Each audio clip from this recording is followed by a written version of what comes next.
17. Gryph coughed as a brackish liquid that was part lake water and part crustacean ichor erupted from his mouth like a geyser. He coughed again and again as strong hands held him up. The hazy gumminess in his eyes cleared, and he saw Tifila smiling down on him. "He's good. Give him a moment to catch his breath." Another smack pummeled Gryph on the back, and another volley of rancid liquid bubbled past his lips. Gryph waved his hand in a lame arc, trying to swat away the next back-smacking attack. "I'm fine," Gryph yelled, or tried to yell. It came out as more of a hoarse squeak, but it had the desired effect, and Ovrim stopped smacking him.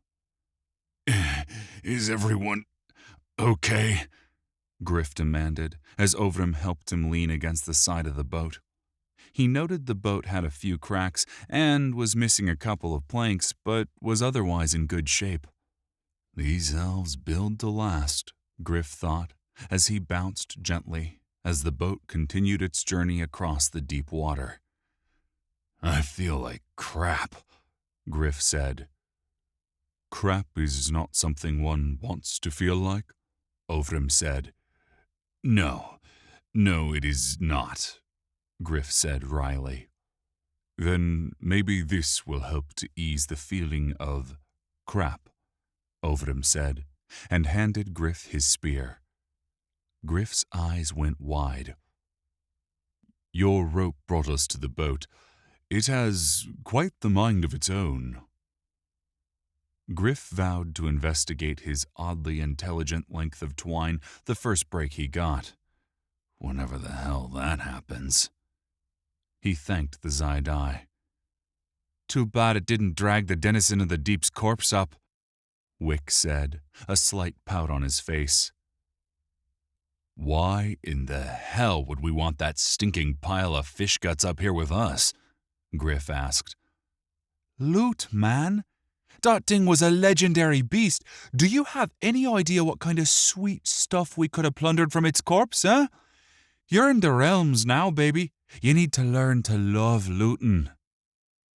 Gryph knew Wick was right, if a little creepy and gross. He'd learned that lesson the hard way, after watching the warlock plunder a bunch of Worman corpses during their first fight.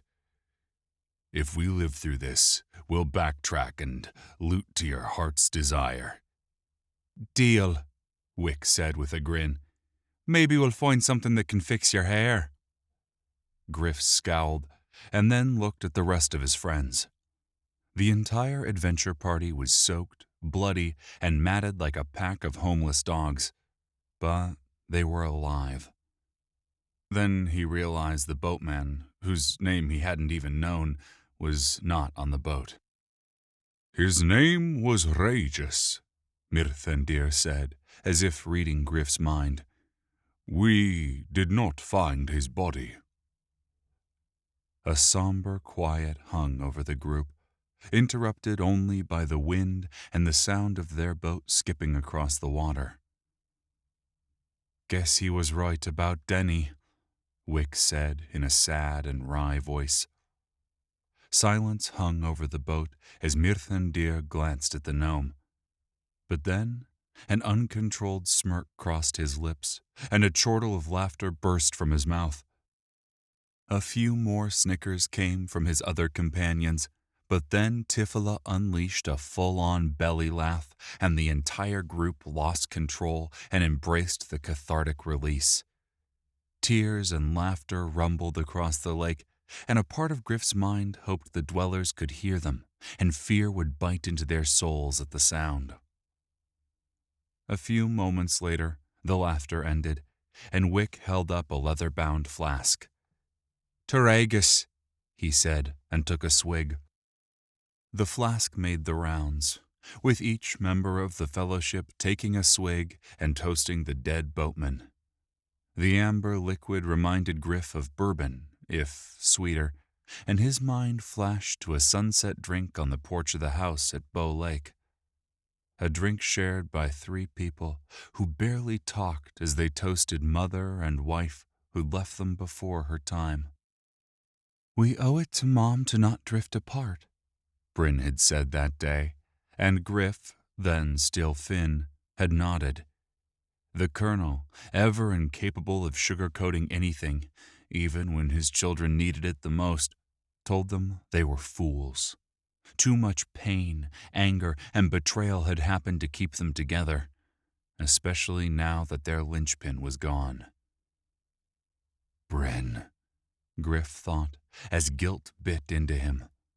It had been days since he had thought of his sister, and he was shocked at how quickly his entire reason for coming to the realms had slipped from his mind. Or perhaps my priorities have changed, he thought, looking around at the ragged group of people on the boat. Gryph closed his eyes and pictured the goddess that Bryn had become. Ferencia, the messenger goddess, and the part of Gryph that was still Finn Caldwell told him she was safe. For now. And there isn't a damn thing I can do about it at the moment, so focus on the mission at hand.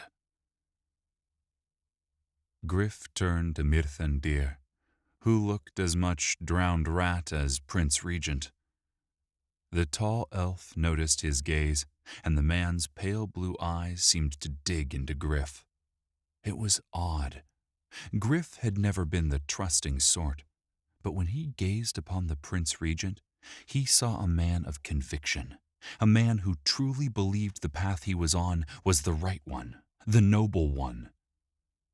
In the back of his mind, a niggling voice bubbled to the surface.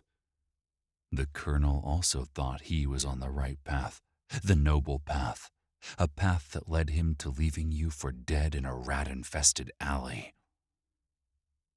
Mirthandir's eyes narrowed, as if he could see the conflict swirling inside Gryph, and the player's heart rate grew more rapid. Gryph forced a wry grin across his face and spoke. "You look like crap." A look of shock, tinged with anger, crossed the elf's face, and Gryph knew that few had ever dared talk to the Prince Regent in this manner before. Several heartbeats thumped heavy in Gryph's chest, and then a full-on belly laugh erupted from the man. After a few moments, he recovered. "You're one to talk." Gryph reached up and realized he was covered in slime, ichor, and what was likely brain matter. Now that he was above water, he discovered that much of the muck that covered him smelled like ozone-charred seafood. "Yeah, you make me wish I was standing next to a goblin latrine," Wick said, in a tone that still clung to anger but was softening. "On a hot summer day." "And you look like something an umber beast passed through its colon. Twice," Gryph retorted. Both men grinned, and Gryph hoped it was the beginning of forgiveness he saw in the gnome's expression. "I do not understand this realm's fascination with bodily function jokes," Ovrim said with a bewildered huff. "It is a province of children," Mirthandir said, grinning. "You smell like a child who doesn't know how to wipe properly," Wick said under his breath. "We're here, children," Tifila said, her sweet yet exasperated tone reminding Gryph of every matronly teacher he'd had as a child. All eyes looked up as the boat slowed on approach to the shore. Another stone quay jutted into the water, but unlike the one in Sylvan Anor, this one was in ill repair. Stonework battled creeping vines in a glacial battle, and, so far, the stone was losing the battle. Beyond was a cobbled courtyard tufted with weeds. The remnants of several dozen buildings jutted from the ground like the broken teeth of a long-dead giant. Trees and scrub brush encroached upon the grounds from a forest that clung to the foothills before thinning out as the hills turned to mountains. "Life thrives," Tifila said under her breath as she gazed upon the sprawling green. Tifila brought the boat up to the quay, and Ovrum leapt from it, dragging the mooring line behind him. He tied it to a rusty, but still solid iron ring, and tugged several times to ensure it held.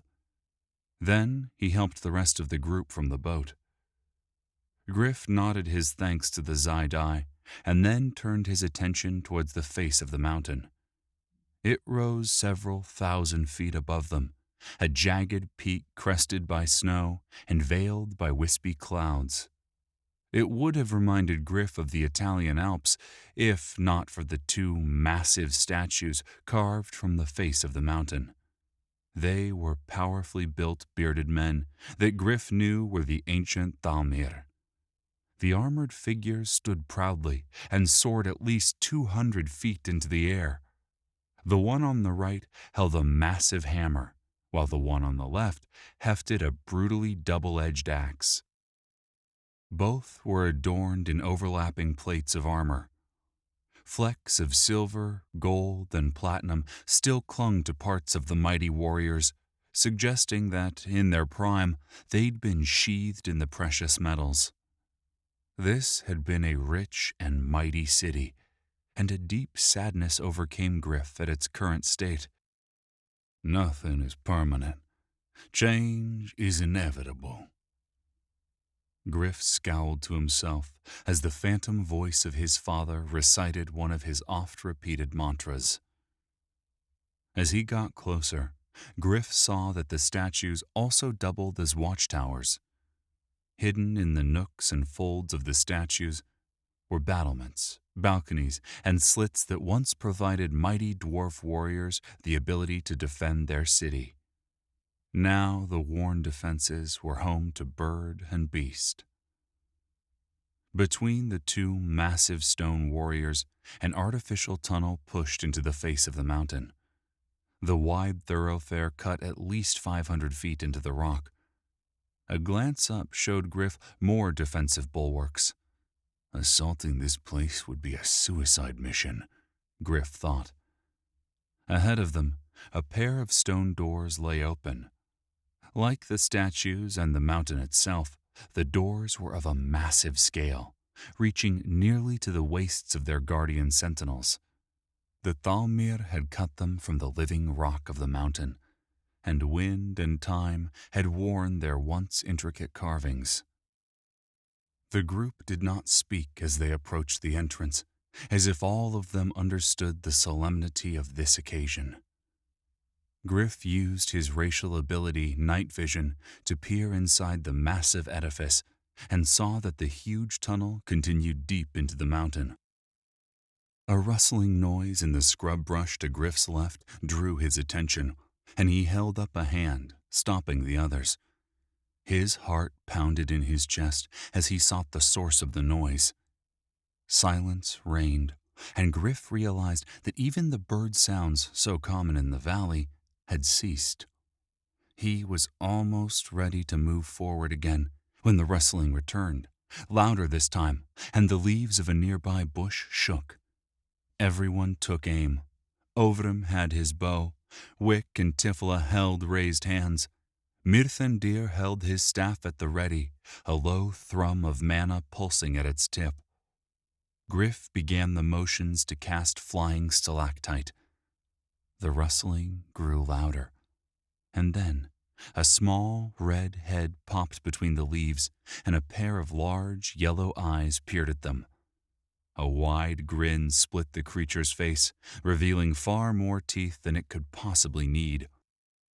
A hiss burbled from deep inside that mouth as the creature stepped further out onto the branch. The eyes went wide, and the beast disappeared with a pop of fire and smoke. A pulse of energy from Mirthandir's staff blasted the bush apart, and then another pop brought the smell of sulfur to the group's noses. "Bad, bad, pale pretty man!" came a high-pitched screech of a voice as Zeg, the imp of the Thonic realm, pummeled the side of Mirthandir's head with his tiny red fists. "No try kill Zeg. Zeg just try say hi to ugly dumbheads." Mirthandir was in shock, vainly swatting at the imp that was using his head as a punching bag. Each blow did little damage, but the hell beast's tiny claws and teeth were razor sharp. "Zeg, stop!" Wick yelled. "He is a friend!" Zeg did not seem to hear. Or perhaps, like a small child, the red beastie did not want to hear. It continued to pound its fists into the Prince Regent's head, occasionally slapping him across the face with its tail for added insult. "Bad try kill Zeg! Tall, pretty face feel wrath of Zeg!" Gryph ran up and grabbed the squirming creature around the waist. The tail, which seemed to possess an ill will all of its own, smacked and poked at Gryph. "Zeg, cut the crap!" The Thonic creature seemed no more interested in listening to him than he had Wick. I really need to talk with Wick about his control over this beast, Gryph thought. "By Orthandir's blade, what the hell is that thing?" Mirthandir howled, trying to take aim with his staff again. Zeg squirmed in Gryph's grasp like a cat desperate to avoid a bath, and Gryph felt blood well from a dozen tiny cuts on his face, neck, and hands. The imp's clawed foot cut a deeper slice into Gryph's cheek, and he was becoming pissed. Then Tifla's sweet voice cut through the cacophony. "Zeg, I have a tasty sweetie for you," the gnome woman said in a calm voice, holding out a small item wrapped in paper. Zeg stopped instantly, as if his titanic battle versus Gryph's face was a long-forgotten event, and he jumped from Gryph's head to Tifla's shoulder. There he cooed as Tifla handed him the sweet and rubbed the underside of his chin. "This infernal demon belongs to you?" Mirthandir raged and glared at Wick. "Zeg no belong nobody, pretty dumb pointy," Zeg hissed and looked ready to renew his attack on the tall elf. Tifla held the imp lightly and sang in a low voice, instantly calming the beast like a newborn baby. "Throw it aside, and I will send the demon back to the blasted city," Mirthandir yelled as trickles of blood flowed from a dozen small wounds. His crazed eyes made him look like the last survivor of a massacre. "Zeg no want go back Bixrithagal yet. Too many tourists during Cruciata. Too many Zeg." "Wait, there's more than one of you?" Ovrim asked, his normally even tone showing a hint of alarm. Zeg whipped his beady-eyed head at the Zaidai. "Course, it is Zeg City. Many Zeg. None as good as this Zeg," Zeg said, beating his chest proudly with a three-fingered fist. Ovrim looked at Wick. "Just how much do you know about this creature?" "Enough," Wick said, with a casual wave of his hand that did nothing to hide his nervousness. He laid a small hand on Mirthandir's steady arm, and the tall elf's gray eyes snapped to the diminutive gnome. "I know it may seem odd, but he is a friend," Wick said, looking Mirthandir straight in the eyes. After a moment, the Prince Regent relaxed and lowered his staff. "He is your responsibility, gnome, and you will pay for his ill actions." He spun his staff and smacked the butt onto the stone with a snapping thud. Wick walked up to Gryph, grinning like a fool, and examined the scratches that crisscrossed Gryph's face like some drug-induced attempt at modern art. "What, the hair wasn't enough for you? Needed to improve your face as well?" "Shut up," Gryph muttered, and cast healing light on himself and then on the Prince Regent. The spell had been a gift from Tifla after they'd escaped the Barrow, a partial thank you for saving Wick's life. At this moment, Gryph would give serious consideration to giving the spell back, if it meant he never had to deal with the obnoxious imp again. Wick grinned again, and Gryph extended his middle finger at the small, blue-haired man. The gnome grinned and returned the gesture. This somehow made Gryph feel better, and he shook his head with a small smile. His health bar regained the small amount it had lost, and the tiny scratches disappeared, leaving no trace they had ever been there. Not for the first time, Gryph was thankful for the incredible power of magic. On Earth, those minor wounds would have taken days, even weeks to heal, and would have left a patchwork of small scars in their wake. He was sure that kind of disfigurement to the Prince Regent's angelic face would have greatly shortened Wick's lifespan. Tifila calmed everyone down, and the group returned their attention back to their purpose. The entrance to the ancient city was eerily quiet as the group walked forward, eyes darting back and forth, seeking hidden dangers. As they came closer, their world was masked by shadows, and the air grew cooler.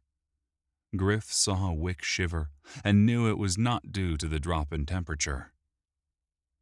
"We should all take the elixir of mastery.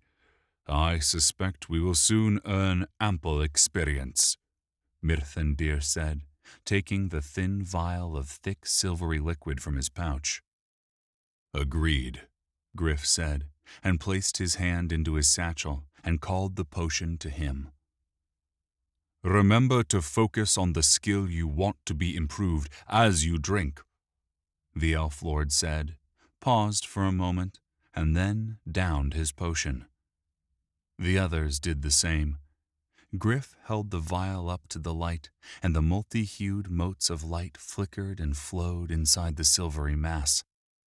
There were several skills that he thought would be best served by the potion's ability to add a 50% bonus to skill leveling speed.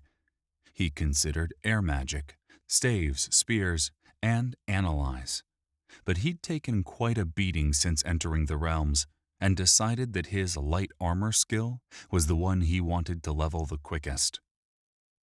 He had no idea what bonus reaching apprentice tier in the skill would grant him, but after receiving Soulbind when he'd reached apprentice tier in soul magic, he was drooling at the potential. Gryph focused on light armor, popped the cork, and downed the liquid.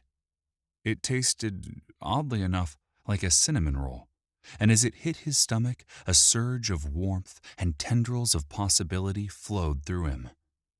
"Yummy," he thought, and then looked to see the others were ready. Gryph sent 200 mana points into the reservoirs of his spear, and then led the way into the chamber. A small change in air pressure caused his ears to pop as he crossed the threshold into a long, wide passageway that reminded Gryph of an aircraft hangar. He looked up towards the arched roof, lost in shadows. A pair of large statues that had weathered time much better than the giant stone sentinels outside stood guard on either side of the massive gallery. They were made of a variety of metals, twined with wire and bore gemstones for eyes. It surprised him to see that they were free of dust and seemed to bear a well-polished sheen. Some kind of spell? Gryph wondered, again amazed at the casual show of wealth. He tried to imagine what it would have been like to traverse this gallery during the height of the city's power. 100 feet ahead, the shadowed forms of 2 more statues were set into their own alcoves in the wall. They looked to be of a similar design to the ones they'd just passed, but the shadows hid their features. Once again, Mirthandir seemed to read his mind, and the tall elf conjured a large ball of silver light at the tip of his staff. He held the staff above his head, and the sphere hummed gently for a moment before zipping into the darkness of the ancient welcome hall. It traveled a dozen feet before it pulsed and fired 2 smaller globes towards each wall. The main sphere continued its journey, periodically firing other pairs. By the time the original sphere hit another set of huge doors, the entire chamber was illuminated. Gryph estimated the distance to be at least 1,000 yards from the entrance to the far door. 20 feet inside the chamber, a shining strip of gold, nearly half a foot wide, traversed the chamber from wall to wall. Gryph suspected it was an official border between the realms at large and this ancient city of a long-dead people. He felt as if he were being watched. Apprehension built inside him as he stepped over the line. He paused, as if waiting for something to happen, but nothing did. He inhaled deeply and took another step, then another, each one easing the phantom feeling of eyes upon him. He looked back with a small smile. Matching grins creased the lips of his fellows, but then a low rumble built in the floor and flowed up Gryph's legs. Grins faded, and eyes went wide. Of course, that was too simple, Gryph thought. The rumbles built, augmented by the creaking of metallic machinery in dire need of maintenance. Gryph saw metallic glints of motion ahead of him and heard Wick exclaim in surprise behind him. Gryph spun towards his friend as the statue closest to Wick pulled itself from its alcove. It thundered forward on metallic feet and raised an arm, palm up, at the gnome. Bursts of steam pulsed from its back as the plates of its body shifted with each step. A thunking, grinding, shifting sound rose as the now mobile statue's arm split in half at the palm, creating a gap from which a nozzle protruded. A sound like a distant rush of wind built up, and a deep orange glow built inside the tube pointed at Wick. He stood rigid, as shock made him freeze. "Wick, move!" Gryph yelled, and rushed towards the gnome. From the corner of his vision, Gryph saw at least 3 other metal automatons coming towards the group. Fire erupted from the nozzle and snapped towards Wick like a grease-laden serpent. It seemed alive, the way only fire can, as it surged towards the gnome. The danger of imminent immolation finally overpowered Wick's shock, and the gnome dove aside, just as the flames turned the spot he'd been standing into a charred stain. The metal monster turned towards Wick again, and a second flare built inside the nozzle. Gryph increased his speed, knowing his friend would not regain his feet before the flames enveloped him.